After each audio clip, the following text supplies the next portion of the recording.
Ibihe byiza amahoro y'Imana nongeye kugusuza kandi nkwifuriza kugubwa neza aho uherereye hose mu isi. Wumva kuri mikoro nitwa Peter, kuri uyu muyoboro wacu witwa Ijwi TV. Turagarutse mu kiganiro cyacu cyo kuri uyu munsi w'itariki ya 16 z'ukwezi kwa Nyakanga umwaka w'ibihumbi 2025. Ngiye kukibimburira mu ngingo z'ingenzi nanzikira mu kukubwira ko akajagari mu myubakire ni kimwe mu bibazo umujyi wa Kigali ngo uhanganye nabyo umunsi ku wundi, aho akenshi usanga abantu bubatse nta byangombwa bafite, hakaba n'abandi baba babifite ariko ugasanga igihe bahawe kirangiye inyubako zitaruzura. Turabigarukaho mu nkuru ku buryo burambuye.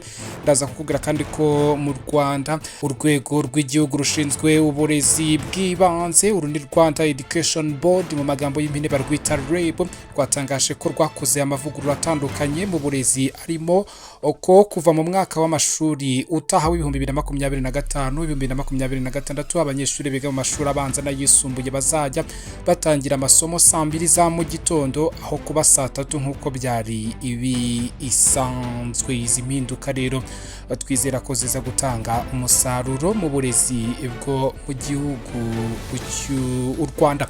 Ndibwerekeze kubiri kuvugwa hakurya y'imipaka y'u Rwanda, ndagana muri Repubulika ya Demokarasi ya Kongo nkubwire ko General Christian Tshiwewe Songesha wabaye umugaba mukuru w'ingabo z'iki gihugu cya Repubulika ya Demokarasi ya Kongo kuva mu mwaka wa 2022 kugeza mu mwaka wa 2024 ushize, akekwaho gushaka kwica Perezida Felix Antoine Tshisekedi. Biragarukwaho muri iki kiganiro cyacu.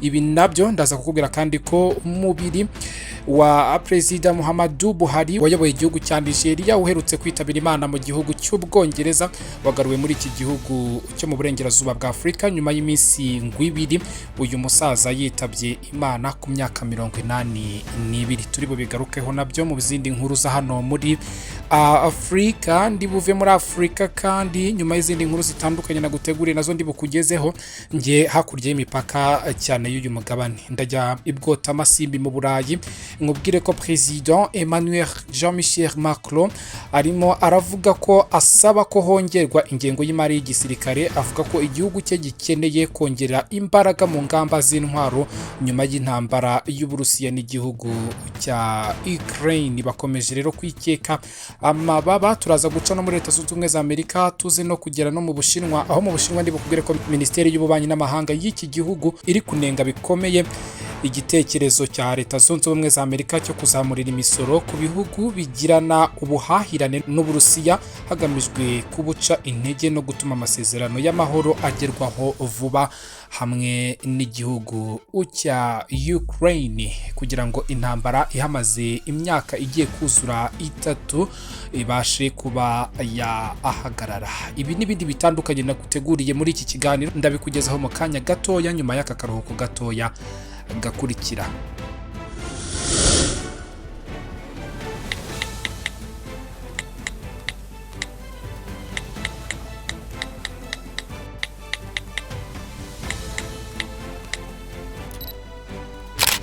Akajagari mu myubakire ni kimwe mu bibazo umujyi wa Kigali uhanganye nabyo umunsi ku wundi, aho akenshi usanga abantu bubatse nta byangombwa bafite, hakaba n'abandi baba bifite ariko ugasanga igihe bahawe kirangiye inyubako zitaruzura. Iyo bigenze gutyo akenshi usanga bitera umwanda mu mujyi wa Kigali ndetse n'umutekano muke, kubera ko haba harahindutse igihuru, indiri y'abajura n'ibindi. Ibi bibazo ndetse n'ingamba zitandukanye zo kubikemura byagarutsweho mu kiganiro umuvugizi w'umujyi wa Kigali, uyu ni Madame Emma Claudine Ntirenganya yagiranye n'urwego rw'igihugu rw'itangazamakuru Rwanda Broadcasting Agency.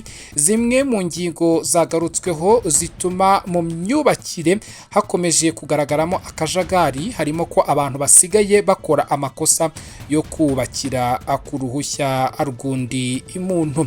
Emma Claudine Ntirenganya yavuze ko hari igihe umuntu agura ikibanza ukimugurishije akamubwira ko yari yarabonye uruhushya rwo kubaka, ubwo wa wundi nawe agahita atangira kubaka. Yagize ati ntabwo uruhushya rwo kubaka rujya ruhererekanwa, mu gihe uguze ikibanza nawe uba ukwiriye gushaka uruhushya rwawe. Yakomeje avuga ko hari andi manyanga akunze kugaragara aho abantu basigaye bakoresha impushya mpimbano zo kukubaka, ibintu umujyi wa Kigali uri guhangana nabyo wivuye inyuma. Madame Macrodine Ntirenganya yavuze ko mu korohereza abashaka ibyangombwa byo kubaka umujyi wa Kigali ufite intego yo kugabanya igihe kubibona bitwara. Ati ubundi uyu munsi igihe cyemewe cyo kuba wamaze kubona icyangombwa ni iminsi 21. Rero turi kugerageza guhuza nayo, ariko tuzakora ibishoboka byose ku buryo izagabanyuka ikagera nko ku minsi at least 15 cyangwa se ku minsi byibura 15. Macrodine Ntirenganya yagaragaje ko icyangombwa cyo kubaka kimara imyaka 2 kandi ko ugihawe n'umujyi wa Kigali uba witeze ko uzarangiza kubaka muri icyo gihe gusa. Icyakora avuga ko binashoboka ko hari amezi yakongerwaho mu gihe utari warangiza akubaka.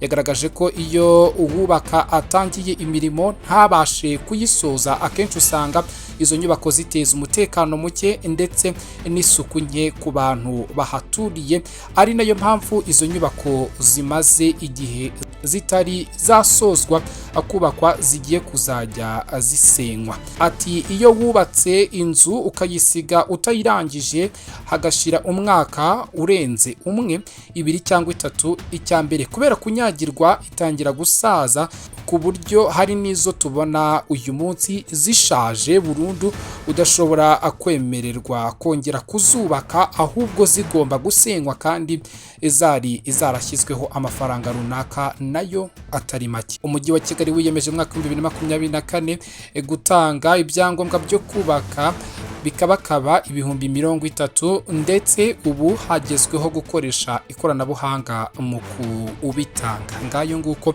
mu mujyi wa Kigali isuku igomba kuba nyambere kandi ibikorwa bigakorwa mu buryo busa n'ubwihuse. Mpindure ingingo. Urwego rw'igihugu rushinzwe uburezi bw'ibanze Rwanda Education Board cyangwa mu magambo y'impine rwitwa REB rwatangaje ko rwakoze amavugurura atandukanye mu burezi, arimo ko kuva mu mwaka wa 2025 utaha 2026 abanyeshuri biga mu mashuri abanza n'ayisumbuye bazajya batangira amasomo saa 2 za mu gitondo aho kuba saa 3 nk'uko byari ibisanzwe. Umuyobozi mukuru wungirije w'uru rwego Rwanda Education Board Mutezigaju Flora yavuze ko izo mpinduka zizatangira kubahirizwa mu kwezi kwa 9 uyu mwaka, ubwo umwaka utaha w'amashuri uzaba utangiye. Izo mpinduka zikubiyemo ko mu cyiciro cya mbere cy'amashuri abanza kuva mu wa mbere kugera mu wa 3 abanyeshuri bazajya biga ingunga imwe aho kwiga ingunga ebyiri nk'uko byari bisanzwe hamwe na hamwe. Mutezigaju Flora yagize ati kuva mu mwaka wa mbere kugera mu wa 3 w'icyiciro cya mbere cy'amashuri abanza habayemo amavugurura akomeye, kuko abarimu baratubwiye ngo integanyanyigisho umwana ntiyazayirangiza. Amashuri menshi dufite yiga mu byo twita ingunga ebyiri aho biga basimburana kandi ntibabashe kwiga amasaha yose asabwa mu cyumweru. Twasanze kugira ngo tubone amasaha dukeneye ku munsi abana biga muri icyo cyiciro bagomba gutangira ku masaha ya saa 2 za mu gitondo bakageza ku masaha ya saa 5:40, noneho nyuma ya saa 6 batangire saa 7:10 bageze isaa 10 z'umugoroba n'iminota 50. Izo mpinduka kandi zirimo ihuzwa ry'amashuri yigishaga mu cyiciro cya kabiri cy'amashuri yisumbuye aho agenda gusa yahurijwe mu mbumbe 3 z'ingenzi, harimo iy'imibare na siyanse irimo ibyiciro 2, iy'ubumenyamuntu ndetse n'iy'indimi aho harimo uko amashami ahuriye mu ubutabire nka MCB, PCB na PCM azahuzwa abyare ikiswe imibare na siyanse icyiciro cya mbere.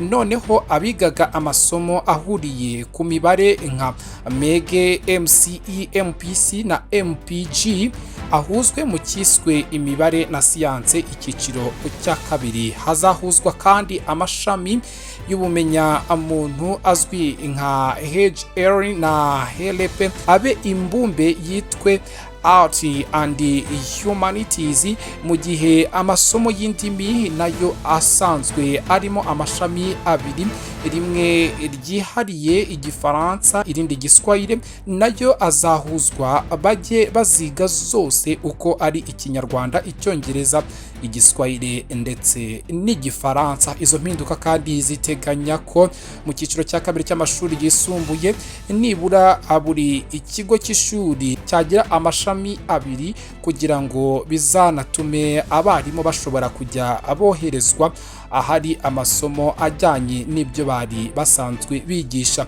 Umuyobozi mukuru wa lycée de Kigali Fura Jean yabwiye urwego rw'itangazamakuru mu Rwanda ko izo mpinduka zari zikenewe mu myigishirize. Yagize ati kuba hari abatigaga imibare byatumaga badatekereza cyane. Ikindi ni uko hari ikibazo cyo kuvuga ngo abana basoza kwiga bazi icyongereza, igifaransa yewe n'ikinyarwanda batakizi neza, kandi mu gukora ibizamini by'akazi babikeneye. Ni byiza ko kandi icyongereza bose bazajya bakibazwa mu kizamini cya leta. Ngizo impinduka rero zatanzwe n'uru rwego rw'igihugu rw'uburezi mu Rwanda, ari rwo Rwanda Education Board mu magambo y'impine dukunze kwita REB.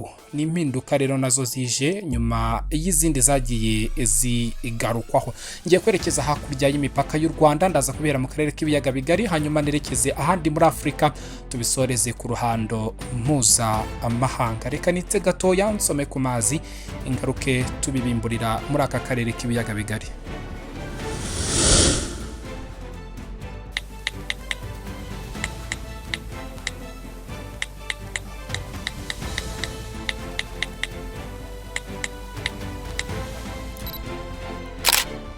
Mu gihugu cya Tanzania amakuru ari kuvugwayo nuko ambasaderi w'iki gihugu wakoreraga mu gihugu cya Cuba, uyu yitwa HAMWE Helson Polepole, yashyikirije Perezida Samia Suluhu Hassan ubwegure bwe, amumenyesha ko ishyaka CCM Chama cha Mapinduzi litacyubahiriza uburenganzira bw'ikiremwa muntu. Mu ibaruwa uyu mwambasaderi yandikiye Perezida Mama Samia Suluhu Hassan tariki ya 13 z'ukwezi kwa Nyakanga uyu mwaka, yasobanuye ko ubwegure bwe bushingiye ku mpamvu bwite kandi ko ntaho buhuriye n'inyungu za politiki. Amwizeza ko azaguma mu ishyaka rya CCM ari ryo ryitwa Chama cha Mapinduzi. Uyu munyepolitiki yabwiye umukuru w'igihugu ko afite icyizere ko umunsi umwe Tanzania izongera kuba igihugu kigendera ku ihame ry'ubutabera, imyitwarire myiza ndetse n'ubuyobozi bufata inshingano.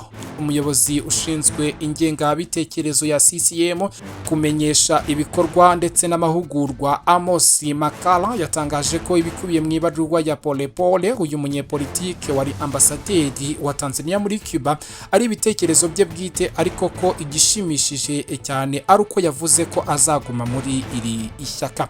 Polepole yeguye mu gihe leta ya Tanzania ishinjwa guhohotera abatavuga rumwe nayo n'abaharanira uburenganzira bw'ikiremwa muntu, ikabafunga, ikabakorera iyicarubozo rikomeye cyane, bamwe muri bo bakaburirwa n'irengero. Ibi bivugwa mu gihe abanyatanzania biteguye amatora rusange ateganyijwe mu kwezi k'Ukwakira uyu mwaka w'ibihumbi 2025.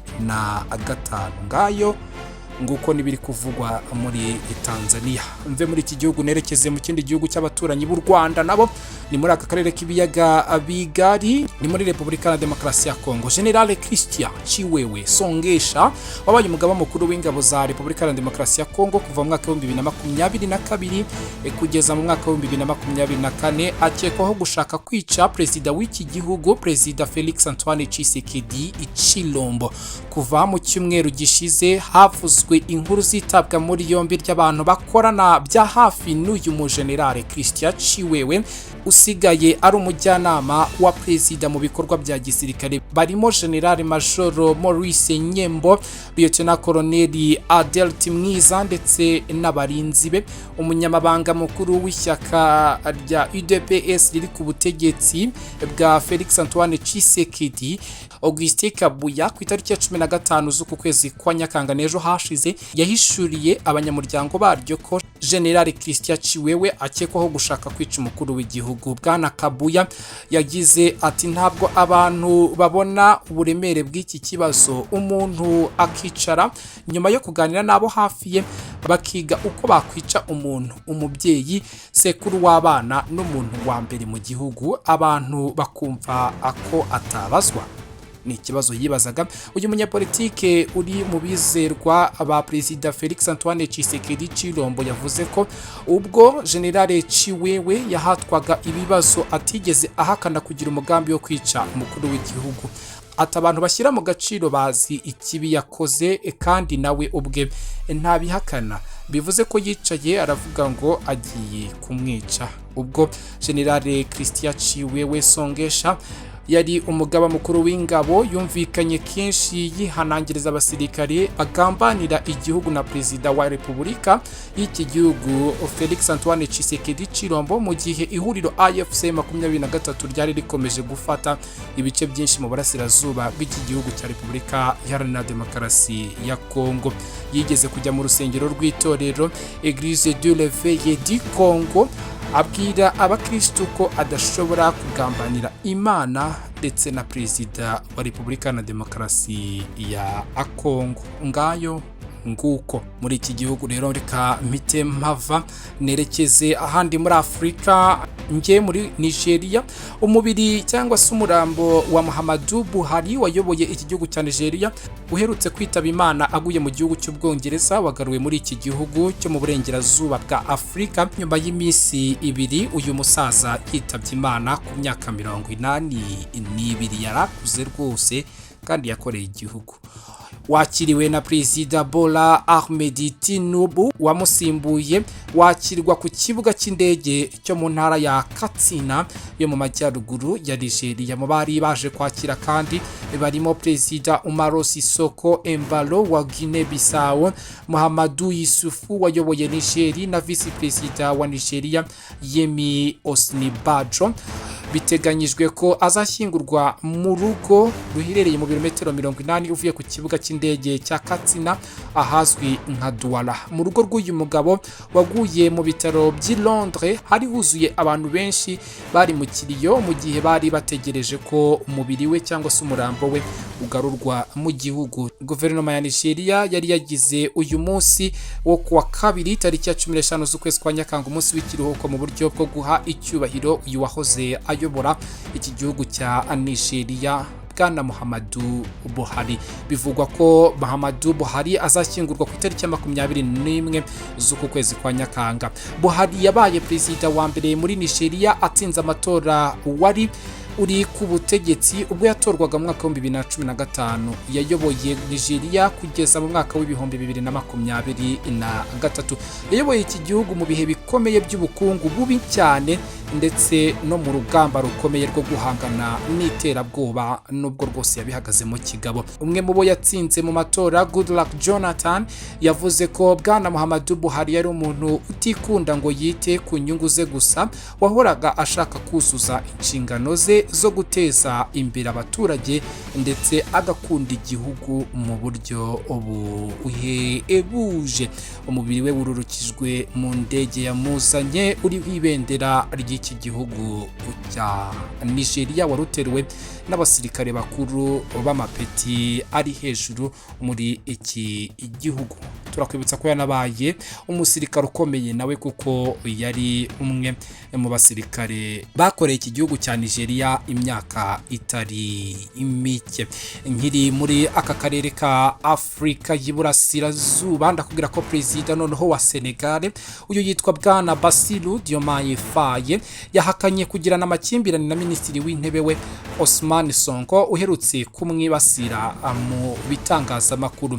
Ubwo Ousmane Sonko yari ayoboye umuhango wo gushyiraho inama nkuru y'ishyaka PASTEF riyoboye iki gihugu cya Senegal hari tariki ya 10 z'uku kwezi kwa Nyakanga, yavuze ko abantu bamaze igihe bamwibasira ariko Perezida Bassirou Diomaye Faye ntagira icyo abikoraho. Yagize ati ntabwo twakwihanganira ko umuntu umubyeyi mu muryango n'umuyobozi w'urwego agundagurwa n'isayo hitwajwe ubwisanzure bwo gutanga ngo ibitekerezo. Ousmane Sonko yasabye Perezida Bassirou Diomaye Faye wari mu ruzinduko muri Leta Zunze Ubumwe za Amerika ko yafata inshingano. Ati ndasaba Perezida Bassirou Diomaye Faye gufata inshingano bitaba ibyo nkabyikorera. Amagambo ya Minisitiri w'Intebe yaciye amarenga ko umubano we na Perezida Bassirou Diomaye Faye wajemo agatotsi, ndetse yatumye bamwe batekereza ko imiyoborere y'iki gihugu na PASTEF ishobora guhungabana, cyane ko bombi ari abanyamuryango biri ishyaka. Gusa mu kiganiro Perezida Bassirou Diomaye Faye yagiranye n'abanyamakuru tariki ya 14 z'ukwezi kwa Nyakanga, yabajijwe niba umubano we na Ousmane Sonko warazambye, asubiza ko atari ko biri, ndetse ko bombi bakiri inshuti z'akadasohoka. Perezida Bassirou Diomaye Faye yagize ati bamwe bavuga ko hari ibyo ntumvikanaho na Minisitiri w'Intebe. Oya, nkuko Minisitiri w'Intebe yabivuze, ni inshuti yanjye kandi sinigeze ngirana nawe amakimbirane. Perezida Bassirou Diomaye Faye yavuze ko ikimuraje ishinga ari ugukora imirimo abaturage bamutegerejeho, yibanda ku gukemura ibibazo biba abangamiye. Ngayo nguko tuve muri iki gihugu ndetse twerekeze hakurya y'amazi magari mbiheri bwota amasimbi. President Emmanuel Jean-Michel Macron w'Ubufaransa yasabye ko hongerwa ingengo y'imari y'igisirikare cya Hexagone. Nimvuga Hexagone wumva Ubufaransa, avuga ko igihugu cye gikeneye kongera imbaraga mu nganda z'intwaro nyuma y'intambara y'Uburusiya na Ukraine. Ibi yabitangarije mu nama y'ingamba z'intwaro ya Eurosatro, aho yagaragaje ko Uburayi bukwiye kugira inganda za gisirikare nini cyane kugira ngo butazongera kwishingikiriza ku bindi ibihugu. Ati ntidukwiye kongera amakosa yahashize, gutanga amafaranga menshi tugura ibintu hanze si igitekerezo cyiza. Emmanuel Jean-Michel Macron uyoboye Hexagone cyangwa Ubufaransa kuri ubu buri mu ntambara y'ubukungu izamara igihe kirekire, bityo asaba guhindura gahunda y'ingengo y'imari kugira ngo ibashe guhangana n'imihindagurikire politike mpuzamahanga. Mbere y'intambara ya Ukraine n'Uburusiya, igihugu cy'Ubufaransa bwari bwatangiye kongera ishoramari mu gisirikare, aho kuva mu mwaka wa 2017 kugeza mu mwaka wa 2025 turimo ingengo y'imari yageze kuri miliyari 41 z'amayero, biteganyijwe kandi ko izagera kuri miliyari 50 mu myaka ibiri iri imbere yo kuri ubu butegetsi bw'uyu mugabo Emmanuel Jean-Michel Macron uyoboye Hexagone cyangwa se uyoboye France. Tujya muri Leta Zunze Ubumwe za Amerika, tuve mu Burayi. Donald J. Trump yavuze ko Ukraine idakwiye kurasa mu Burusiya nyuma yuko hari hamaze iminsi havugwa amakuru ko uyu muyobozi wa Leta Zunze Ubumwe za Amerika yashishikarije Ukraine kurasa ku mijyi ikomeye yo muri iki gihugu kinini cya rutura ku isi cy'Uburusiya kiyoborwa na Vladimirovich Putin. Ibi yabivuze ku munsi w'ejo w'itariki ya 15 z'ukwezi kwa Nyakanga, ubwo yabazwaga n'abanyamakuru niba koko yumva Ukraine ikwiye kurasa hamwe mu hantu hakomeye mu Burusiya. Asubiza agira ati oya, ibyo ntibakwiye kubikora. Mu minsi ishize The Financial Times ni ikinyamakuru cyo muri Leta Zunze Ubumwe za Amerika cyavuze ko Donald J. Trump yagiranye ikiganiro cyihariye na Perezida wa Ukraine Volodymyr Zelensky, amubaza niba aramutse ahawe ibisasu birasa kure yarasa mu Burusiya. Volodymyr Zelensky agasubiza avuga ko abonye ibyo bisasu nta kabuza yaharasa. Iyi nkuru ntiyaguye neza abagize ngo ubuyobozi bwa Perezida Trump, kuko umuyobozi ushinzwe itangazamakuru muri White House Madame Carolina Leavitt yahise ashinja iki kinyamakuru kugoreka ijambo rya Trump, avuga ko icyo Trump yabazaga byari ibibazo bisanzwe byo kugira ngo amenye ko Ukraine hawe intwaro isaba uko yakwitwara. Yagize ati byari ibibazo bisanzwe, ntabwo yashishikarizaga gukomeza ubwicanyi, akora ubutaruhuka kugira ngo ubu bwicanyi buhagarare n'iyi ntambara ishyirweho akadomo. Ni mu gihe Donald J. Trump yatangaje ko ibihugu byombi bitagaragaza intambwe mu kugera ku masezerano y'amahoro mu gihe cy'iminsi 50 iri imbere, azashyiraho ko ibihano biremereye ku Burusiya birimo kuzamura imisoro ku bihugu bihahirana n'iki igihugu cya rutura cy'Uburusiya cyagabye intambara cyangwa se ibitero biremereye n'ubu bigirimo birakorwa ku gihugu cya Ukraine. Uburusiya bwo buvuga ko ari ibikorwa bya gisirikare bikorerwa ngo mu gihugu cya Ukraine, ntago ijya yeruranga ivuge ko ari intambara irimo ndetse ari ibitero biremereye bikomeye by'intambara yatangijwe n'igihugu cy'Uburusiya ku gihugu cya Ukraine. Reka mpindura ingingo ari naho ngiye gusoreza njye mu Bushinwa. Minisiteri y'ububanyi n'amahanga y'iki gihugu yanenze igitekerezo cya Leta Zunze Ubumwe za Amerika cyo kuzamura imisoro ngo ku bihugu bigirana ubuhahirane n'Uburusiya hagamijwe kubuca intege no gutuma amasezerano y'amahoro agerwaho vuba ndetse bwangu. Ku itariki ya 15 nejo hashize umuvugizi w'iyi minisiteri yitwa Ijwi yavuze ko iyo misoro Leta Zunze Ubumwe za Amerika ishaka gushyiraho itemewe n'amategeko ndetse ko intambara itarangizwa no kuzamura imisoro. Ibi bije bikurikira umushinga w'itegeko watanzwe na senateri Lindsey Graham ukubiyemo guha ububasha Perezida wa Leta Zunze Ubumwe za Amerika bwo gushyiraho imisoro igera kuri 500% ku bihugu bigirana ubuhahirane n'Uburusiya hagamijwe kubuca intege mu bukungu. Uyu mushinga uramutse wemejwe byagira ingaruka kuri bimwe mu bihugu bikomeye nk'Ubushinwa, Ubuhinde ndetse n'igihugu cya Brazil.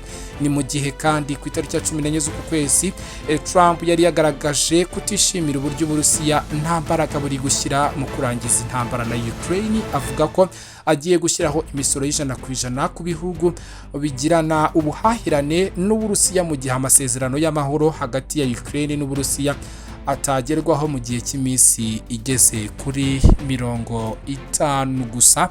Niyo minsi yabahaye ntarengwa, ubundi nawe akarubira agafata izindi ngamba zo ku rwego rukomeye mpuza amahanga. Bizagira ingaruka rwose kuri ibi bihugu by'Ubushinwa, igihugu cy'Ubuhinde ndetse n'igihugu cya Brazil bidasubirwaho nibiramuka bitagezweho muri icyo gihe yabahaye. Donald J. Trump turabibutsa ko ibyo avuze ni gake cyane atabikora. Reka ngiye gushimira we twabanye muri iki kiganiro cyo kuri uyu munsi, nkwifuriza kugira amahoro n'amahirwe, tukifurize kandi kugubwa neza. Ngiye wumvaga kuri micro nitwa Peter, uyu muyoboro wacu witwa Ijwi TV. Dusubire mu zindi ngingo z'ibiganiro turi ko gutegurira mu masaha ari imbere. Ciao ciao, bye. Kefa Advert Producer, gukorera advertisement kwamamaza bivuga kuri business yawe na documentaire zabiza ubuhamya bwawe cyangwa ku cyari cyo cyose ushaka gukoreraho mwijwi ryiza ry'umwimerere bya kinyamwuga. Nyandikira kuri WhatsApp cyangwa umpamagare kuri nimero zikurikira 0782 82 89 24 78. Advertise with me professionally.